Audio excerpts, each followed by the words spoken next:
La Madre Teresa de Calcuta.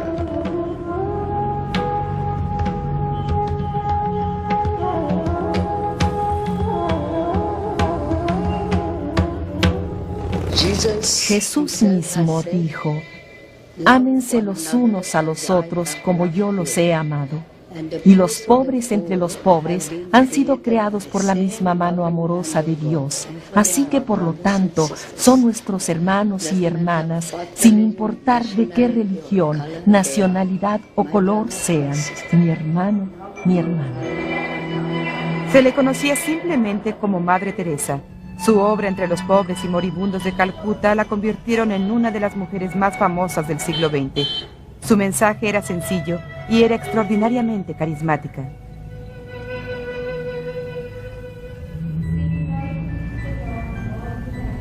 La orden religiosa que fundó, las Misioneras de la Caridad, se ha extendido hoy a más de 120 países en todos los continentes, cuidando a los pobres y necesitados.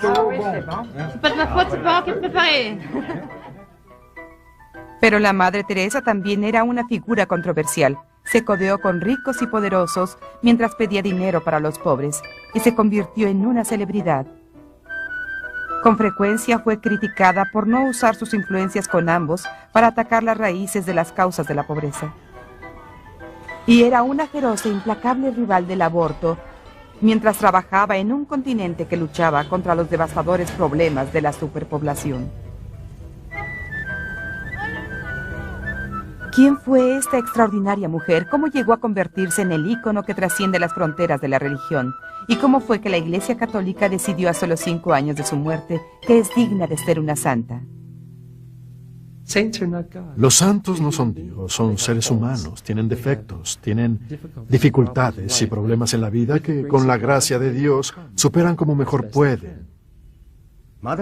La madre nunca me dijo, yo soy cristiana. La madre nunca bautizó a nadie. La madre solo servía y lo hacía por la paz. Se entregó a sí misma por este trabajo. Y cuando intenté hacer lo mismo, veo lo difícil que es. Es agradable pensar que van a declarar beata y luego santa a alguien a quien conociste personalmente. Pero para nosotros, cuando vivía ya era una santa. Eso lo podíamos percibir.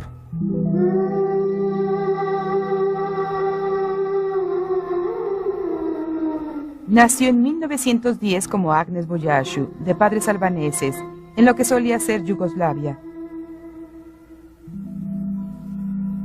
A los 18 años, se unió a la Orden de Loreto y fue asignada a su escuela en Calcuta. El autor y cineasta francés Dominique Lapierre narró su vida en su película En el nombre de los pobres de Dios.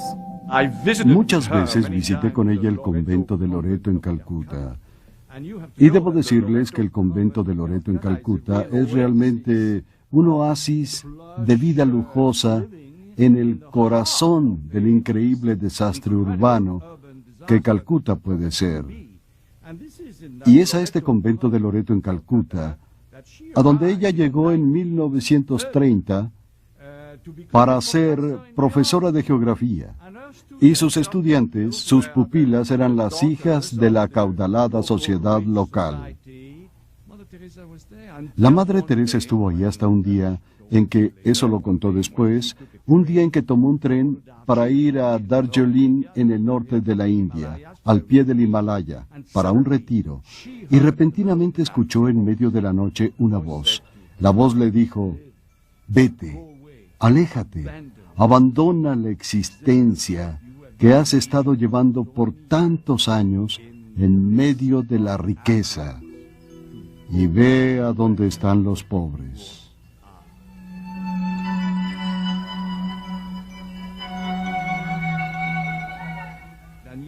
Y más allá de los muros del convento de Loreto, estaban los barrios pobres de Calcuta.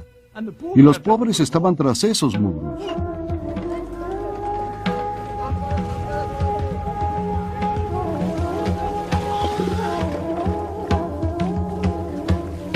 Así que finalmente, un día, ella abandonó su hábito, el hábito de Loreto. Fue al bazar, compró un tramo de tela, esa tela blanca con el borde azul, e inició una nueva congregación, con el permiso del Vaticano, claro, después de considerables trámites.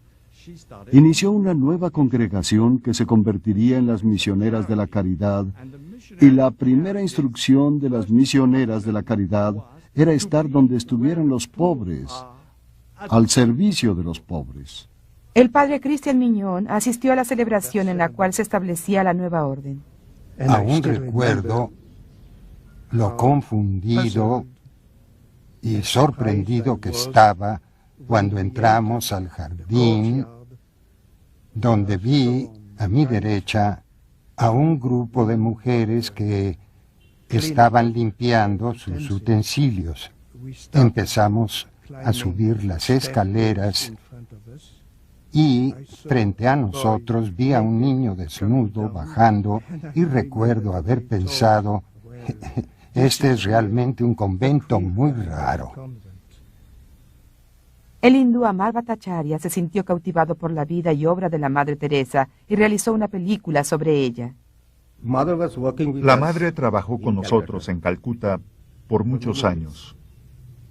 Y antes de que se convirtiera en celebridad, ya trabajaba con nosotros.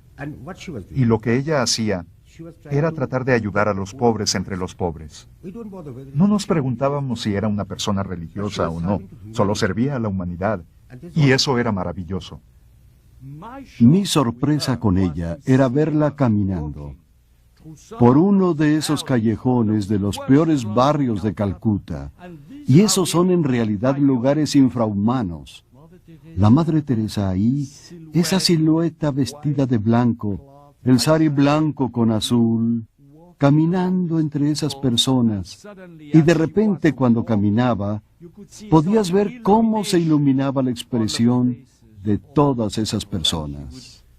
Ella saludaba a alguno, cargaba a un bebé. Repentinamente comprendías que, mientras ella pasaba, había una ola de esperanza.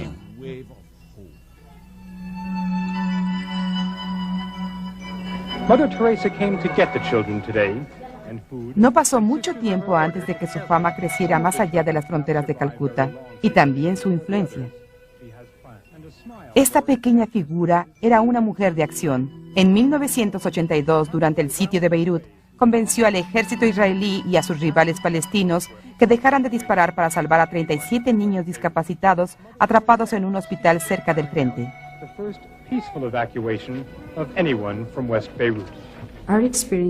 Nuestra experiencia era que cuando se le pedía a la madre algo grande, siempre provenía de su plegaria.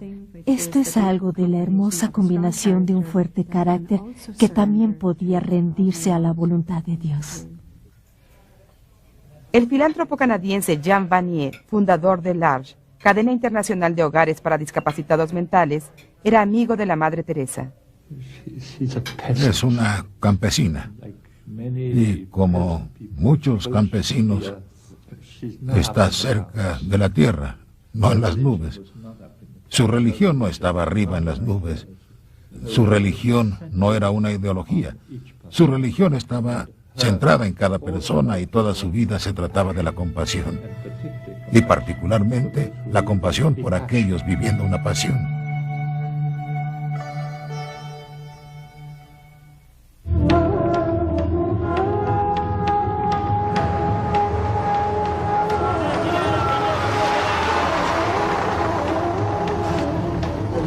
El fruto de la oración es la fe. Y si ellos creen, el fruto de la fe es el amor. Y si realmente aman, el fruto del amor es el servicio.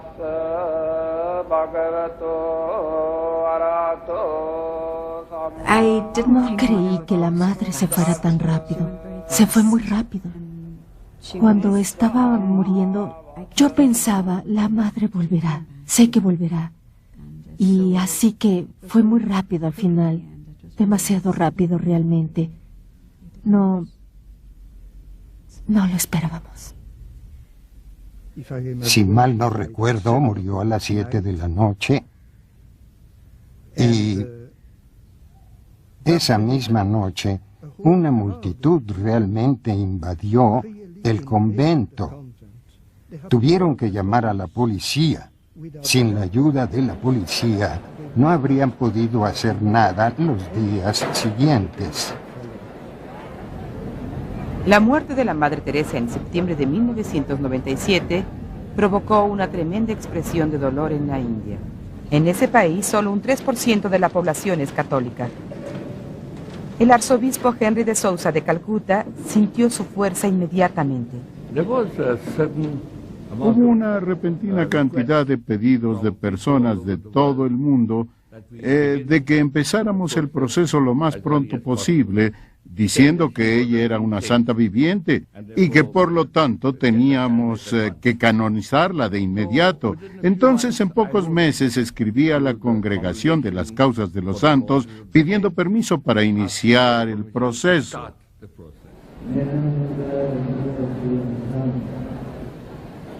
No es fácil convencer al Papa de que alguien merece ser oficialmente reconocido como santo.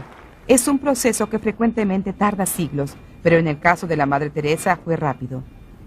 Poco después de su muerte, una oficina de beatificación de la Madre Teresa fue establecida en Calcuta e inmediatamente se empezó a recolectar evidencia de su santidad. El investigador en jefe fue el obispo de Baruipur, el obispo Salvador Lobo. Primero, el mismo Papa emitió la dispensa de espera de 5 años después de la muerte para abrir el caso. Y segundo, aquí en la India, especialmente en Calcuta, yo escuchaba una y otra vez que una persona como la Madre Teresa no necesitaba un sello de la Iglesia Católica para ser llamada santa. Es una santa y será una santa. Así que esa fue una de las razones por las que el proceso tenía que ser acelerado, por así decirlo, pero no tomó un atajo. Los testimonios de las personas que habían conocido a la Madre Teresa empezaron a llegar. Esto fue algo único en la historia de la Iglesia, pues teníamos hindúes, musulmanes, parsis y personas de todas las religiones dando testimonio sobre una persona como la Madre Teresa, sobre su santidad y la práctica de sus virtudes. Eso fue algo hermoso, según descubrí.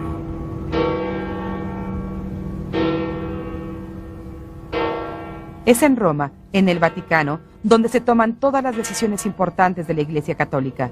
Todo el material de Calcuta fue enviado a la oficina de Roma del equipo de beatificación. El padre Brian Kolodichuk, un canadiense misionero de la caridad, fue escogido por la orden para ser el abogado de la Madre Teresa. Su tarea era convencer a las autoridades del Vaticano que la Madre Teresa era una santa.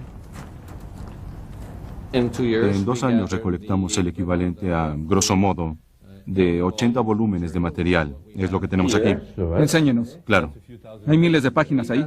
Tuvimos 113 testigos orales. Eso significa que teníamos un cuestionario de aproximadamente 263 preguntas, ya que es una investigación de vida y cubrían virtudes y reputación como santa. Así que es el cuestionario que también tenía que cubrir su vida, luego todas las diferentes virtudes y finalmente la reputación de santa. Así que tenemos el primer volumen de lo que se llama en latín positio. El documento final, la positio, es lo que Brian espera que convenza a las autoridades del Vaticano y finalmente al Papa. Pero los testimonios solo no bastan. Antes de que la Iglesia pueda declarar a alguien como beato, se necesitan pruebas de que un milagro ha ocurrido en la intercesión de esa persona. No es fácil probar un milagro. En el caso de la Madre Teresa, esto llevó a cierta controversia. La Congregación para las Causas de los Santos recomienda al Papa quién debe ser canonizado. Monseñor Robert Sarno, uno de sus miembros, explica por qué los milagros son tan importantes. El milagro es visto por la Iglesia como confirmación divina de que sí, la persona está presente en el cielo con Dios y lo que la Iglesia está por hacer puede hacerse porque la persona está en realidad en el cielo con Dios. Entonces es confirmación divina de lo que es un juicio humano. En el caso de la Madre Teresa había grandes posibilidades, pero los defensores de su causa concordaron en esta: la repentina y misteriosa cura de Mónica Berra, que padecía una enfermedad crónica. Esta señora tenía una larga historia de estómago hinchado y tenía que hacerse una operación. Vino al hospicio de la Madre Teresa. Era la víspera del primer aniversario luctuoso de la Madre Teresa, y ese día a la noche rezaron y una hermana le puso una reliquia de la Madre Teresa en el estómago y rezó sobre él. Y cuando despertó por la mañana, no tenía nada en el estómago. Entonces le preguntaron si había evacuado o algo, si había habido sangrado o cualquier otra cosa, y ella dijo, no, solo desperté y estoy bien. Y esa fue la desaparición orgánica de un gran trozo de materia que estaba en su estómago, y la intercesión de la Madre Teresa era clara, y el hecho no podía ser explicado por causas naturales.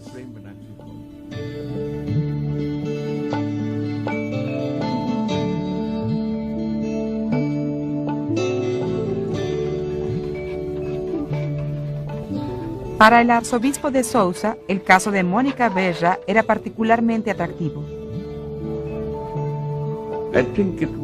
Creo que fue una buena elección, porque fue en la India, fue en Bengala y fue en alguien que no era católico. Y los doctores que examinaron a la señora tampoco eran católicos, y de alguna manera era un milagro muy creíble para que nosotros usáramos como milagro. Pero algunos doctores dijeron que esto no era un milagro, que la recuperación de Mónica Berra pudo haber sido causada por la medicina que estaba tomando. Sus puntos de vista debían ser tomados en cuenta. En el caso del milagro, nuevamente, todas las pruebas a favor y en contra del milagro, el supuesto milagro, deben ser presentadas. No podemos tener la impresión de que solo las cosas a favor de la canonización o a favor del milagro sean presentadas. Eso es completamente falso. Para ser claros, la legislación es muy clara y cada uno de los obstáculos debe ser presentado y debe ser estudiado para ver si puede ser superado. Si no puede ser superado, el caso es suspendido. El obispo Lobo tuvo que avalar que la evidencia médica confirmaba el alegato de que había ocurrido un milagro. Había entrevistado a unos 18 médicos que la habían visto y que también habían visto los papeles, documentos y habían seguido el caso. Todo estaba claro como el cristal. Por lo tanto, esta controversia era más, yo diría, una controversia inventada. Solo para aclarar esto, ¿qué pasa con los doctores de Bengala Occidental que dijeron que no fue un milagro? ¿Qué les pasó? ¿Qué les pasó? Pues fueron invitados. Los esperamos meses. ¿Para qué? Darles otra oportunidad. Por razones personales, no quisieron involucrarse en una investigación de la iglesia y por la evidencia de los documentos, no hay duda de la veracidad del milagro.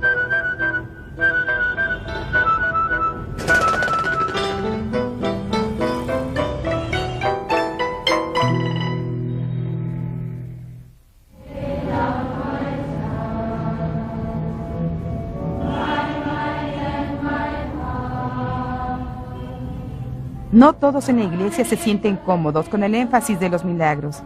El padre Albert Oak fue en una época el consejero espiritual escogido por la Madre Teresa. El milagro para mí es muy secundario. Lo real es un milagro de gracia.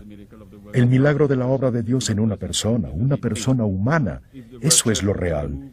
Y si la iglesia suspendiera la estipulación para los milagros, no me molestaría para nada. Y a algunos les conflictúa el hecho de que los milagros involucren aparentemente fenómenos médicos inexplicables. El padre jesuita Paolo Molinari, que ha defendido varios casos para canonización, llevó su preocupación directamente al Papa Juan Pablo II. Los milagros en los casos de canonización y de beatificación, en gran parte, son casos físicos y en su mayoría son curaciones.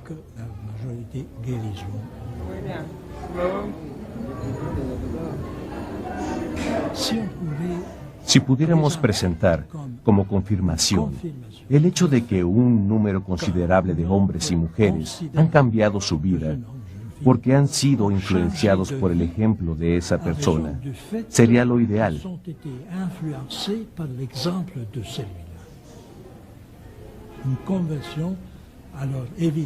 Esa especie de conversión, evidentemente considero, daría un mensaje pastoral espiritual más profundo que una curación.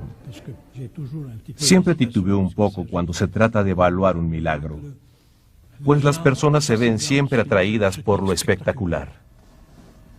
Todos los hechos a favor y en contra de la Madre Teresa fueron examinados, y la Congregación para las Causas de los Santos decidió presentar el caso al Papa, seguros de que estaría de acuerdo en que ella merecía ser beatificada ya y eventualmente canonizada. Hay historiadores, teólogos, canonistas, doctores en medicina, involucrados en las diferentes etapas del proceso, de manera que cuando los resultados finales llegan al Santo Padre, esos son resultados de estudios de varios grupos de personas.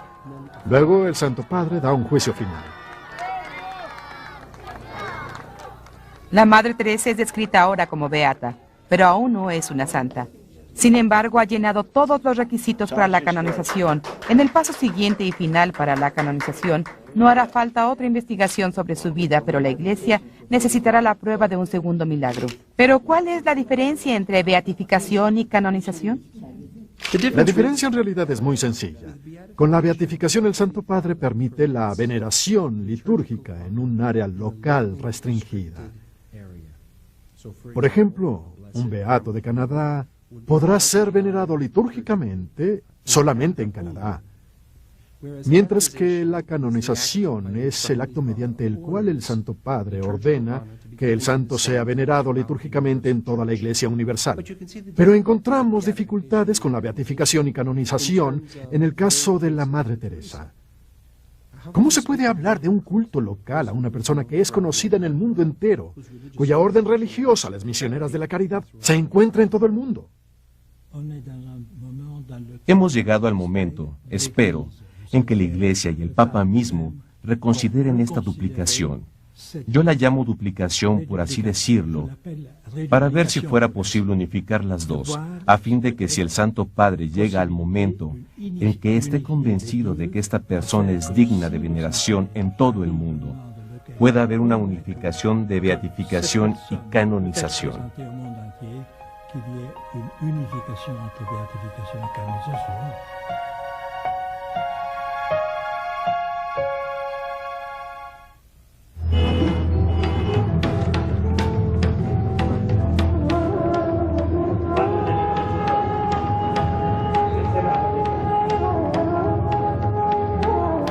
Recogemos gente de la calle y mueren con gran dignidad, con dignidad humana. Son hijos de Dios, porque yo creo que morir en paz con Dios es el mayor logro de la vida humana.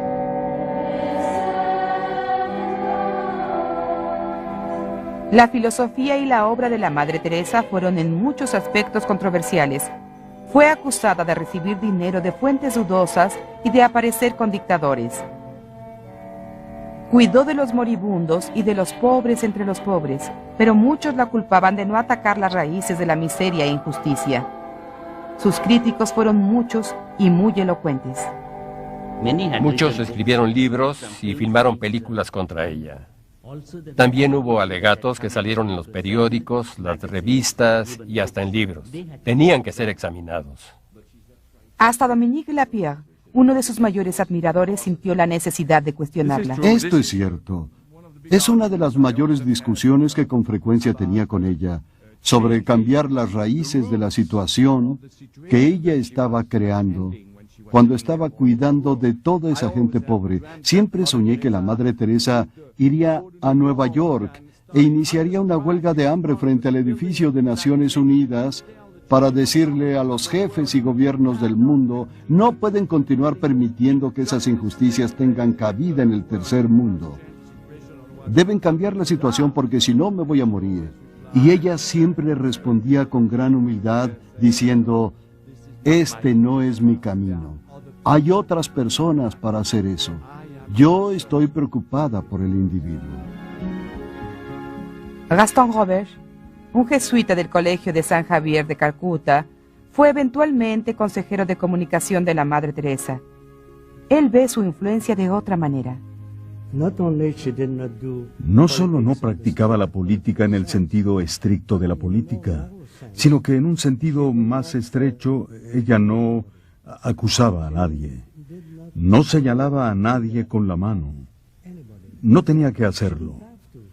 Su forma y estilo de vida bastaban.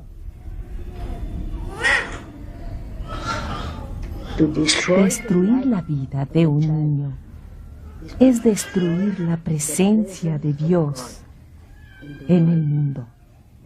El mayor destructor de la paz en el mundo de hoy es el aborto. Fue su inamovible postura en contra del aborto lo que causó las mayores protestas, particularmente en los países desarrollados. En India, sus puntos de vista iban en contra de la política oficial del gobierno, familia pequeña, familia feliz. Estaba en contra del aborto, lo cual consideraba un homicidio. Pero ustedes deben saber que ella no estaba en contra de la planificación familiar. He visto y he participado de sesiones en donde sus propias misioneras le estaban enseñando a mujeres del lado pobre de la sociedad cómo limitar la cantidad de hijos.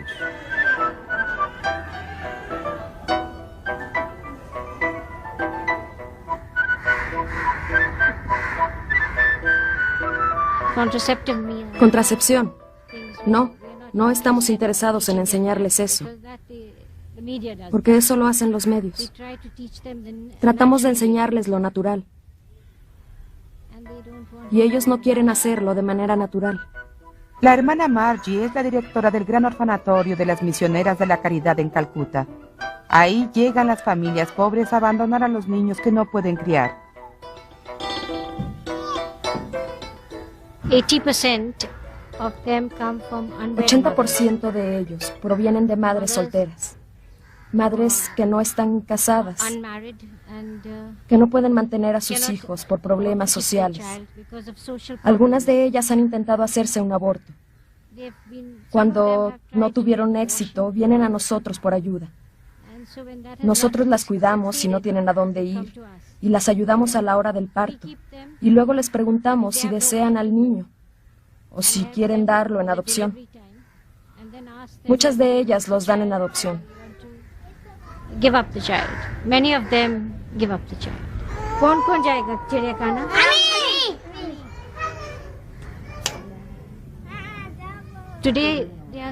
Hoy en día hay tantas parejas que no tienen niños, que yo creo que Dios envía niños al mundo para que las parejas que no tienen hijos puedan adoptarlos.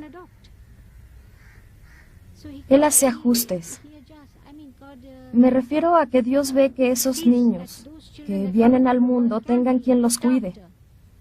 Pero ahora tenemos tantas solicitudes de niños, porque hay una escasez de niños, especialmente de Europa, que son los países con los que tratamos. Algunas de esas parejas esperan más de 3 años por un niño y dicen, por favor, nos suplican, por favor, denos un niño. Y nosotros respondemos que no tenemos tantos niños que dar en adopción.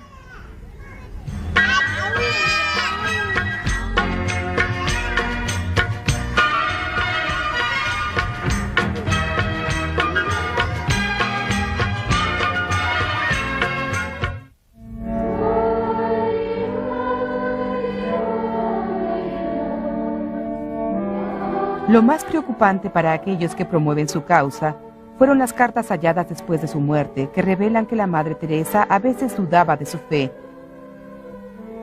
Llegó a escribir en su diario personal: siento en mi alma que Dios no me quiere, que no es Dios, que en realidad no existe.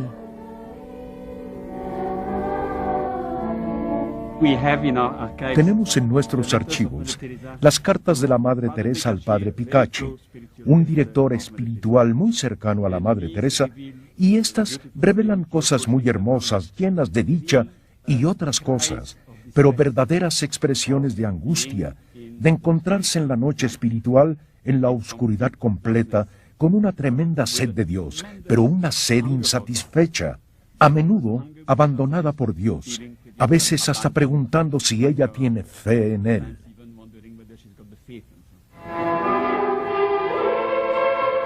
Ocultaba sus dudas a todos.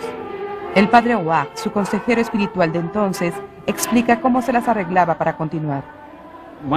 Una cosa que nunca perdió fue la convicción de que su trabajo y el trabajo de sus hermanas era lo que Dios quería. Nunca perdió esa convicción.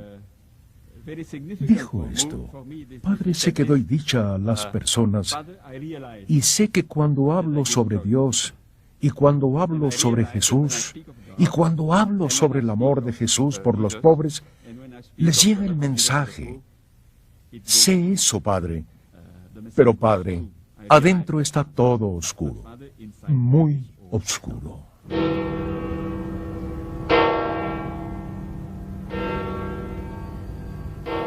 Fue esa fuerza para continuar lo que al final convenció a los teólogos del Vaticano que estaban en presencia de una verdadera santa. Superó sus dudas con su fe en Dios. Superó sus dudas con la esperanza de saber que Dios jamás la abandonaría en la oscuridad, que Dios nunca la dejaría afuera, abandonada en ese cuarto oscuro de tinieblas y dudas. Eso debería ser alentador para nosotros, saber que la oscuridad de la muerte puede ser superada por la brillantez, la luz de la resurrección.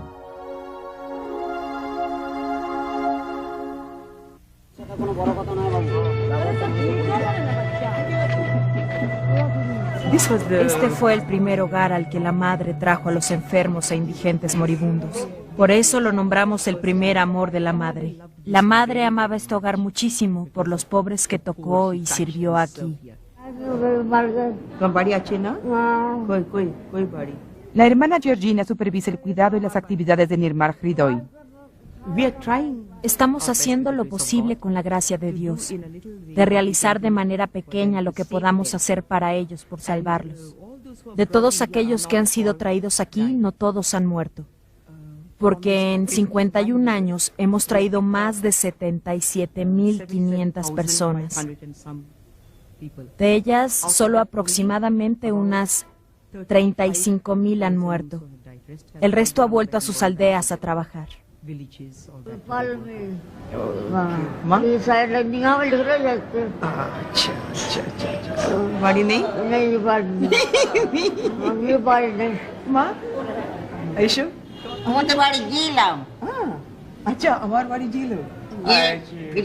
He descubierto que la gente joven está terriblemente hambrienta de Dios. Lo verán si vienen al hogar de los moribundos. Está lleno, repleto. Todas ellas son personas jóvenes que trabajan para los moribundos y todo el día están trabajando, no se van de gira ni nada, solo están con esas personas.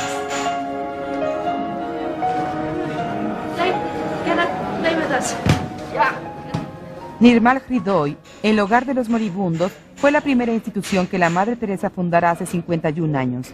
Hoy en día atrae a cientos de voluntarios de todo el mundo. David Ramjatan vino de Toronto. Significa para mí dejar de lado todo lo que yo valoro en Norteamérica. Lo hace a uno humilde estar aquí y lavarle el cabello a alguien o llevarlo al baño. Es como una nueva experiencia para mí, algo que nunca había vivido, que nunca había experimentado en Toronto. Siento que es muy útil porque he aprendido tanto de las personas que cuando vaya de vuelta a Canadá, cuando vea a alguien en la calle, entenderé un poco más. Espero poder hacer algo para ayudar a esas personas. Andy Rimmer vino de Alemania. Ha estado ayudando en el hogar de los moribundos por más de 14 años. Ahora organiza el trabajo de los voluntarios. Pero todos son bienvenidos a esta casa. Las personas vienen de todo el mundo, pagan mucho dinero para venir aquí y nadie los ha rechazado o enviado de vuelta. Ni yo fui enviado de vuelta. Yo tampoco tuve entrenamiento médico. Cuando llegué yo no servía para nada. Aquí todos son bienvenidos y todos pasamos un proceso de aprendizaje en esta casa. Aprendes mucho tocando a estas personas. Esas personas son los mejores maestros. A veces los voluntarios llegan y dicen, quisiera ayudar aquí. Me necesitan y yo digo, esa es la forma equivocada. Nadie es necesario aquí porque si tú no estás, alguien más lo hará. Las hermanas o los trabajadores. Pero si tú lo necesitas y llegaste, eres bienvenido. Y se transforman. La madre dijo, quien llega a esta casa siendo voluntario, visitante o paciente, se va cambiado. Las personas a veces aquí están solo 5 minutos, pero se van de la casa habiendo cambiado. Algo les toca el corazón. ¿Por qué quise venir en primer lugar? No lo sé. Solo quería vivirlo yo misma. Había escuchado sus historias y lo quería ver todo con mis ojos. Es todo. Esta posibilidad de voluntario, de ser voluntario aquí, ofrecía toda la flexibilidad que yo necesitaba en el tiempo y India en la mente, en el imaginario personal, es muy atractivo. Supongo que es una experiencia que te hace humilde. Es muy gratificante. Recuerdo la primera vez que vine, creí que iba a dar mucho, pero cambié. Acabé yendo a casa recibiendo más de lo que he dado en ninguna parte. Como la madre dijo, para trabajar aquí no necesitamos buenas calificaciones. Lo que necesitamos es un buen corazón para amar y buenas manos para servir. Eso es fundamental.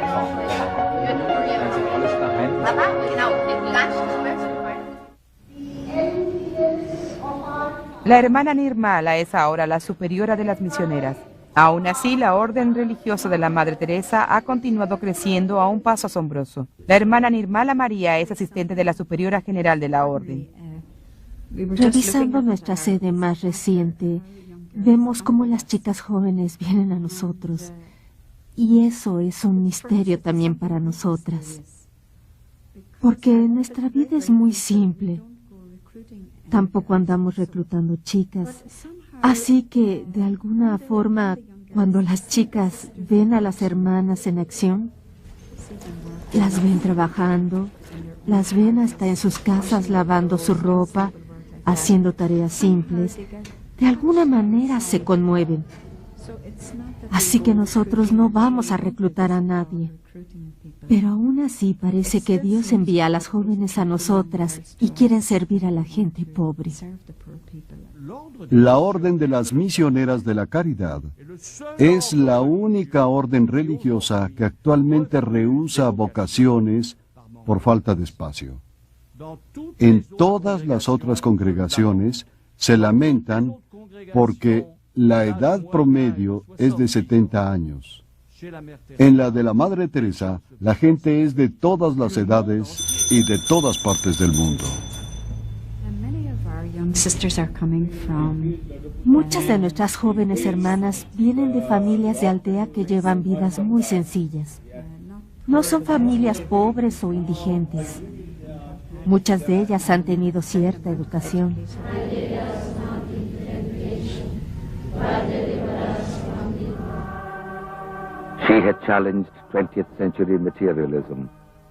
El director hindú Amar Bhattacharya hizo una película de la Madre Teresa después de su muerte. Cuando empecé a investigar sus actividades, sus sedes, y después de que nos dejó, fui a algunas de las instituciones en las que no había estado. Aunque la madre ya no está, el alma de ella sigue con las misioneras. Cuando estaba aquí, claro, solía guiarlas a todas. Pero ahora que no está, la misma pasión sigue ahí.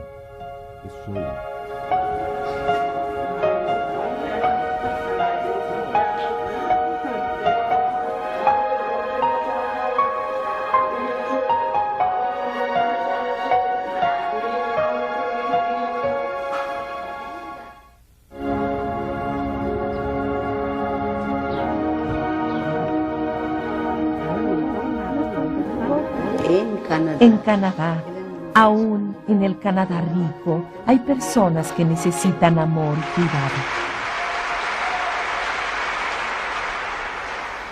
Al final de su vida, la Madre Teresa era una celebridad en el mundo occidental desarrollado. Había recibido los más altos honores, incluyendo el Premio Nobel de la Paz 1979. En Occidente se encontró con nuevos tipos de pobreza material. pero también una pobreza espiritual que necesitaba atención. Si una persona está desnuda, le doy ropa.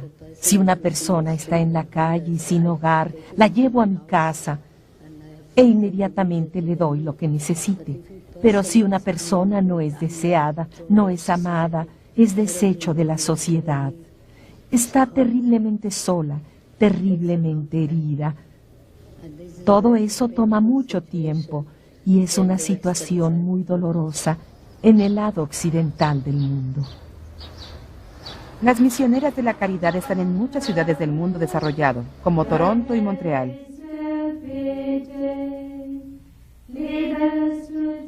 La hermana Samuel es una de las 4 hermanas que trabajan en Hochelaga-Maisonneuve, en el extremo oeste de Montreal.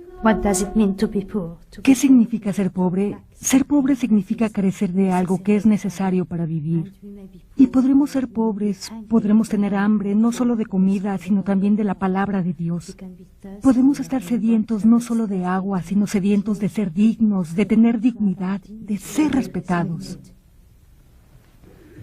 Su presencia en las grandes ciudades es discreta. No tienen grandes conventos. Se instalan y trabajan en barrios comunes de bajo estrato, sirviendo a las personas. Nuestra primera actividad es en el centro diurno, donde recibimos gente a comer 5 días a la semana.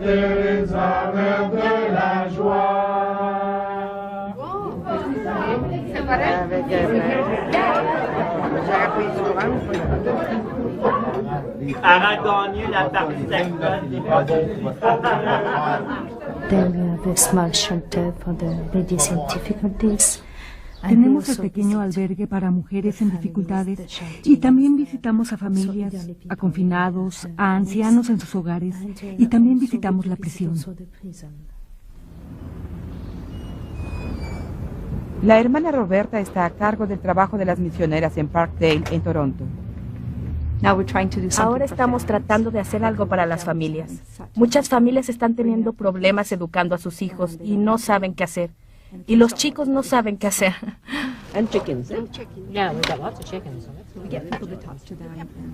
Entonces conseguimos personas que hablen con ellos y tratamos de ayudarles. También estamos usando el espacio para nuestros adolescentes, para estudios bíblicos, para darles actividades. Hacemos muchas visitas a las familias de refugiados y también a las familias de inmigrantes que han descubierto que no es tan fabuloso como creyeron que sería y no pueden conseguir empleo. Así que intentamos ayudarlos, ayudar espiritualmente y también tratamos de ayudarlos en lo material.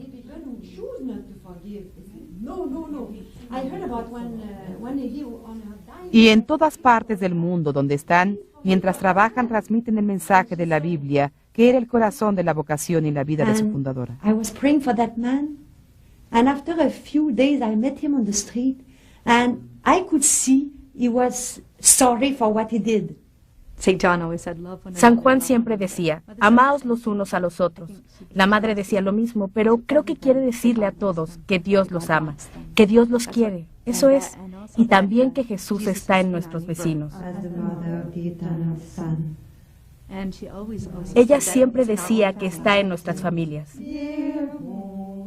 que no tenemos que ir a un país tercermundista, que está ahí donde vivimos, en nuestros hogares.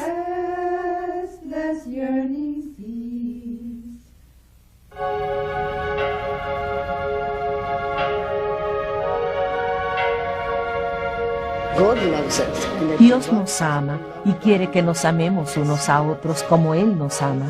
Es un mandamiento muy claro, solo que lo olvidamos. En el primer mandamiento Dios es claro y San Juan dijo la misma cosa. ¿Cómo puedes decir que amas a Dios al que no ves, si no amas a tu vecino al que sí ves? Eres un mentiroso. Está muy claro.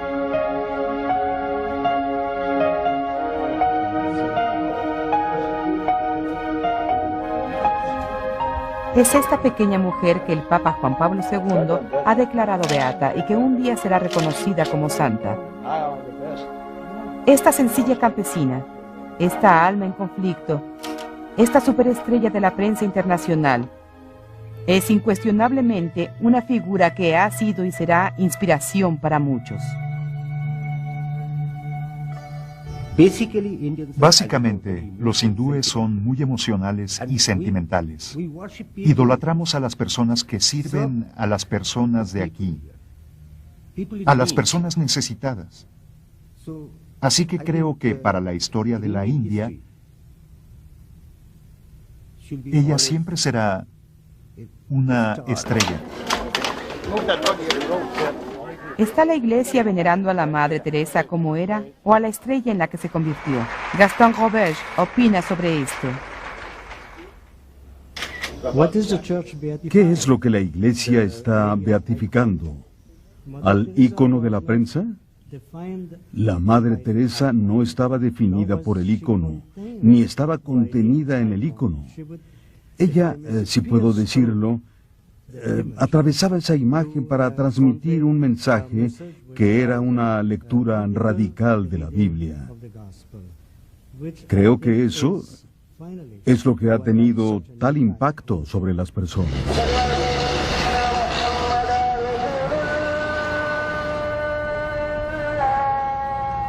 La decisión de la Iglesia de venerarla oficialmente está causando preocupación en la India. Aquí es reconocida por personas de todas las religiones. Hay quien teme que la Iglesia Católica pueda animar las rivalidades interreligiosas. Leo y François Chalet, originarios de Francia, han escogido vivir entre los pobres de la India.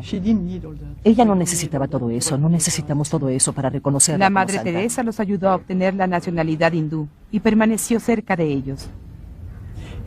Sería una lástima si solo fuera considerada solo de la Iglesia Católica. Si existe alguna clase de minoría a la que pertenece, ella es nuestra santa. Yo no creo de ninguna manera que divida a los católicos de otros o que los católicos digan, ella es nuestra santa. Todos sabemos que la madre perteneció al mundo y parte de su carisma era ese. Mientras se mantuvo tan cercana a su fe, fue capaz de llegar a personas de todas las fes. Ese fue el carisma tan especial que tenía. La santidad no es lujo de unos cuantos, es un simple deber para ti y para mí.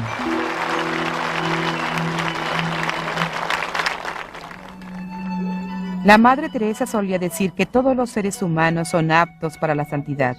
Muchas personas que la conocieron supieron que ella era especial. Nunca escuché a la madre decir una palabra poco caritativa sobre nadie. Para mí esta era una señal tremenda de que era una santa. Ni las alabanzas ni la crítica la tocaban. Ella era quien era para Dios. Irradiaba su dicha. Era la embajadora de la paz a donde fuera y continuaba haciendo caso omiso de la crítica o la alabanza.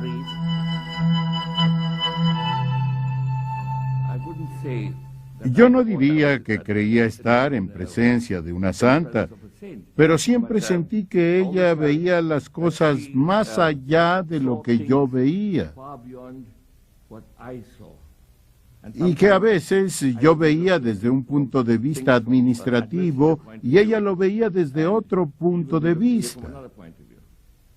Y en ese momento es posible que no estuviera de acuerdo con ella.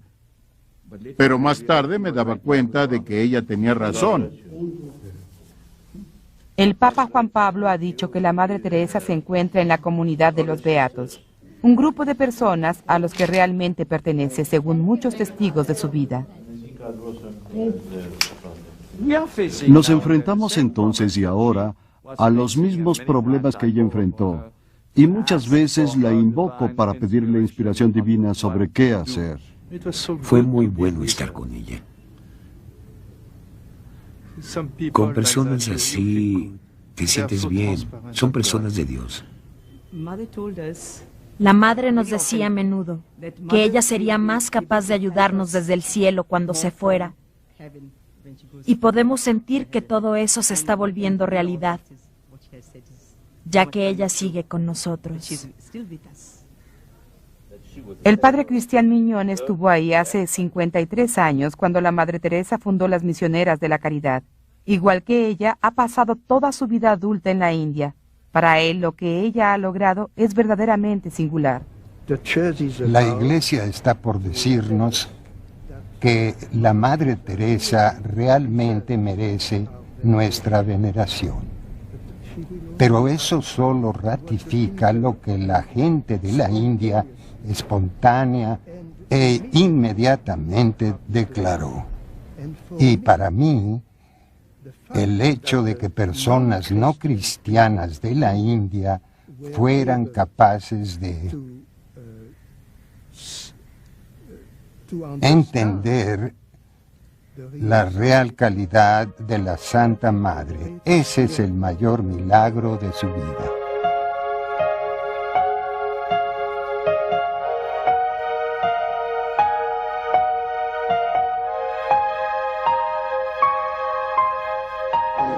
Y recuerden que las obras de amor son obras de paz. Recen por entender el tierno amor que Dios tiene por ustedes y por ser capaces de compartir ese amor. Dios los bendiga a todos.